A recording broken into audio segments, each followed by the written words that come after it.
여러분 안녕하십니까? 대전 보문산에 대규모 산림 휴양단지 조성 계획이 발표됐습니다.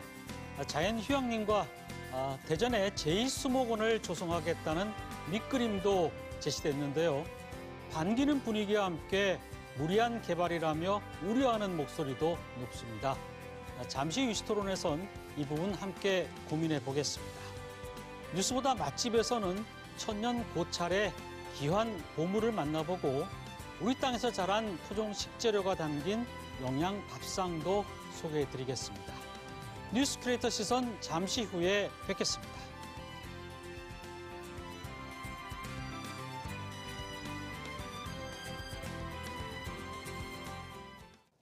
뉴스 크리에이터 시선 첫 순서는 취재기자의 솔직한 토크, 취재기자의 솔까말입니다.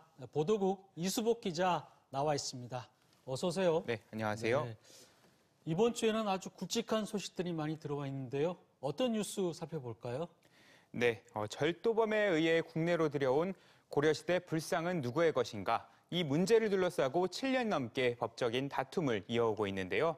2심에선 1심과 달리 일본 관음사의 손을 들어줬습니다. 이게 어떻게 된 일인지 관련 뉴스부터 살펴보시겠습니다. 고려시대 만들어져 일본으로 건너갔다가 2012년 10월 한국인 절도범에 의해 국내로 돌아온 금동관음 보살상.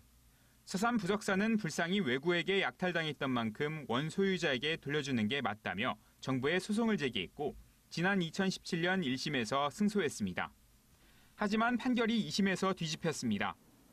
고려시대 서산의 옛 지명인 서주의 부석사가 불상을 만든 것과 외구의 약탈로 불상이 일본에 넘어간 건 여러 증거자료를 볼 때 인정된다면서도 소송을 제기한 서산 부석사와 서주 부석사가 같은 곳인지 증명하기 부족하다며 인정하지 않았습니다. 불상의 소유권이 도난당하기 전에 가지고 있던 일본 대마도 관음사에 있다는 겁니다. 이 같은 2심 판결을 받아든 부석사 측은 용기 있는 판결이 아니었다며 아쉬움을 표했습니다. 네, 참 오랫동안 끌고 온 싸움인데 안타깝게도 1심 판결이 뒤집혔어요.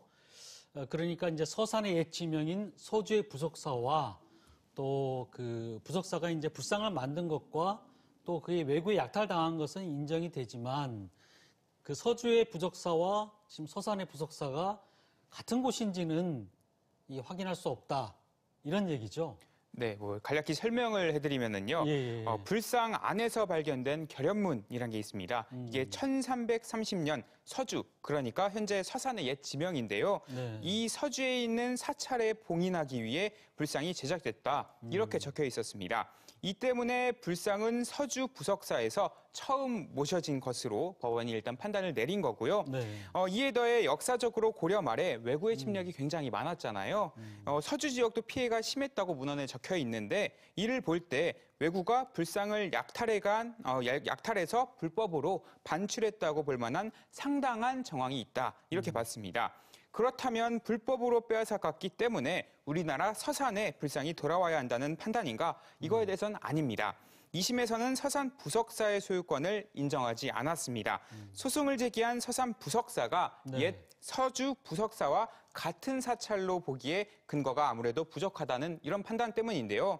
이게 원래 일본 관음사 측이 서주 부석사는 1408년에 폐사됐다 이렇게 주장을 했습니다. 네. 이게 조선 왕조 태종 세조실록에 지방 대표 사찰 중에 부석사는 없다 이렇게 이유를 밝혔는데요. 이에 대해 서산 부석사 측은 서주 부석사와 같은 곳이라는 다른 실록 기록과 전래설 등 문헌 자료를 법원에 제출했지만 법원은 물적으로나 인적으로나 연속적으로 이어진 같은 동일한 사찰로 보기에는 충분히 증명되지 않았다면서 인정하지 않았습니다. 반면 일본 쓰시마 섬에 있는 관음사에는 불상을 어떻게 들여오게 됐는지 확실하게 밝혀지진 않았지만 평온하고 공공연하게, 그러니까 잘 불상을 가지고 있었고 특히 관음사가 법인이 된 1953년부터 20년 넘게 불상을 점유하고 있었던 만큼 이런 사실은 확인이 됐기 때문에 일본 민법상 취득 시효가 지나서 소유권을 가지게 됐다. 이렇게 판단을 했습니다. 일본 좀 더 설명을 해드리자면요. 일본 민법을 적용하는 이유는 국제적인 문제잖아요. 이게 아무래도 그렇기 때문에 국제사법에 따라서 중거법이 되는 일본 민법을 적용하게 된 거고요. 네, 알겠습니다. 근데 조선 초 실록에 부석사라는 이름이 없다고 폐사됐다고 그거를 인정하는 거는 실록이 없다는 이유로 절이 있고 없고 판단이 됩니까? 그렇게 따지면 불국사도 실록이 없는 거로 저는 알고 있고 제가 봤을 때는 좀 얼핏 이해가 안 되는 부분이 있긴 하지만 뭐 일단 법원 판단이니까요.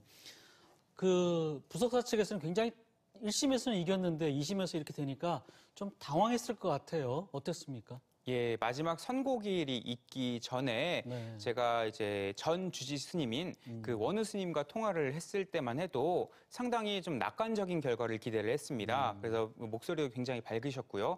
그런데 이제 재판 현장에서 그렇게 이제 원고의 그 소를 기각한다. 즉 다시 말해 부석사 측이 패소했다라는 결과를 받아듣는 순간 굉장히 이제 당황하시고 좀 낯빛이 많이 어두우셨습니다. 네. 그리고 또 이제 그 문화재 환수를 위해서 일을 하시는 많은 관계자분들이 당시 앉아 계셨는데 곳곳에서 좀 한숨을 이렇게 쉬시는 분도 그런 소리도 많이 들었고요. 이 재판이 끝나고 나서 이게 어떻게 된 판결이냐 하면서 조금 항의의 목소리를 높이시는 분도 계셨습니다.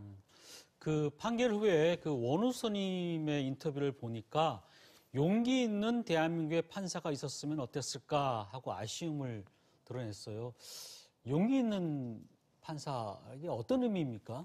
네, 뭐 판결에 대한 좀 아쉬움이 아주 강하게 반영된 발언으로 분석이 됩니다. 예. 판사가 눈치 보고 판결을 했다는 건데 이 눈치를 보니까 용기 없는 판단이 나왔다. 이렇게 읽힐 수 있는 대목입니다. 뭐 기사에 담지는 못했지만 기자회견 질문 중에는 최근 한일 관계가 이제 해빙 무드를 맞고 있고 네. 또 양 정부의 이제 스킨십이 늘어나고 있는 이런 분위기가 판결에 영향을 미친 걸로 보고 있느냐 이런 질문도 있었는데요. 이 상당 부분 반영됐을 거라고 본다는 뉘앙스의 좀 답변을 하시기도 했습니다.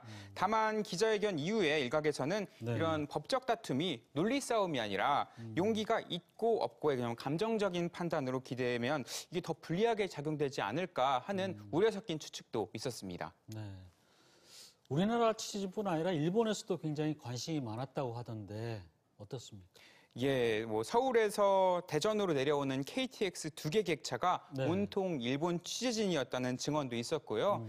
재판장엔 재판이 시작되기 1시간 전부터 기자들이 이제 방청권을 얻기 위해 줄을 서고 있었는데 저도 방청권 얻기 위해서 줄을 서고 있었어요. 근데 곳곳에서 일본어가 들려왔고요. 일본 언론사 로고가 박혀 있는 카메라를 쉽게 발견할 수 있었습니다. 예. 그리고 2심 판결에 대해서 이제 일본 언론사들은 뭐 한국 사법부가 뭐 반일이라면 무엇이든 허용된다는 흐름에 좀 변화가 느껴진다. 혹은 처음으로 사법이 정당성을 인정했다는 내용을 담은 이런 재판 결과 일본 기사들이 쏟아지기도 했습니다.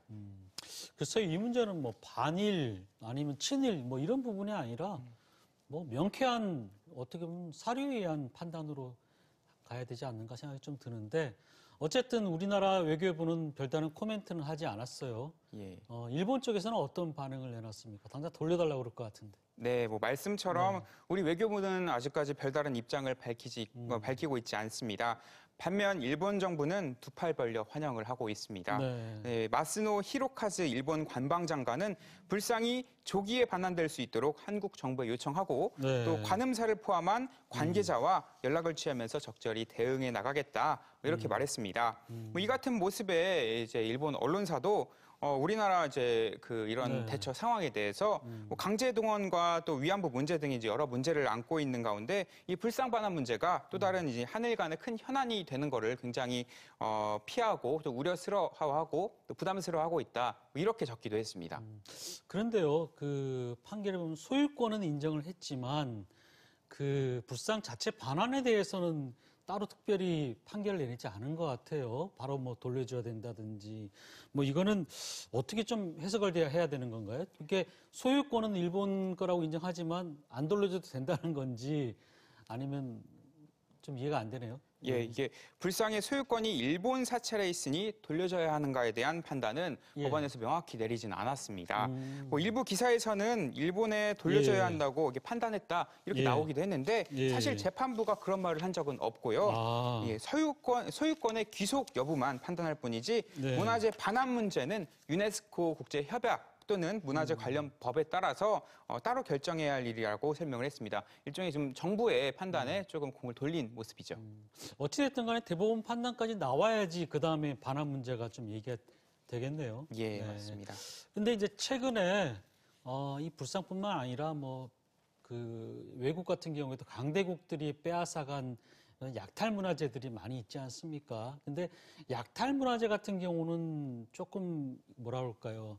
인정을 하는 그런 분위기다. 뭐 이런 얘기도 나오던데. 네, 많이 최근 들어 예. 돌려주는 추세가 막 관측이 되고 있습니다. 뭐 미국이나 영국, 뭐 서양 열강, 프랑스 등 이제 서양 열강들이 이제 과거에 자신의 나라에서 지금 전시한 유물들을 이 본래 있던 나라로 돌려보내는 움직임 계속 있는데요. 최근 미국은 2,300년 전 네. 이집트 유물인 그 녹색관이라고 있는데 이걸 이집트로 돌려보내기도 했고 그 앞서 2019년엔 황금관 이것도 약탈 문화재로 판명나니까 다시 이집트로 돌려주기도 했습니다. 뭐 영국과 프랑스도 나이지리아 같은 아프리카의 유물들을 해당 국으로 돌려보내기도 했고요. 네. 현장 취재하면서 우리 이수복 기자의 용기 있는 한마디 좀 듣고 싶은데요. 용기 있는 손가말 한번 들어볼까요? 네, 뭐 오늘 부석사와 관련한 이야기는 용기가 핵심 키워드가 아닐까 생각해 봅니다. 일본 사찰에 이제 소유권이 있다면 이렇게 있다면서 또 돌려주는 건 자신들이 판단할 일이 아니라고 선을 그은 법원의 행동은 이게 또 용기가 없는 행동이 아닐까라고 느껴졌습니다.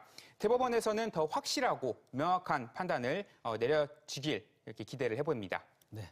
이수복 기자 수고 많았습니다. 고맙습니다. 네.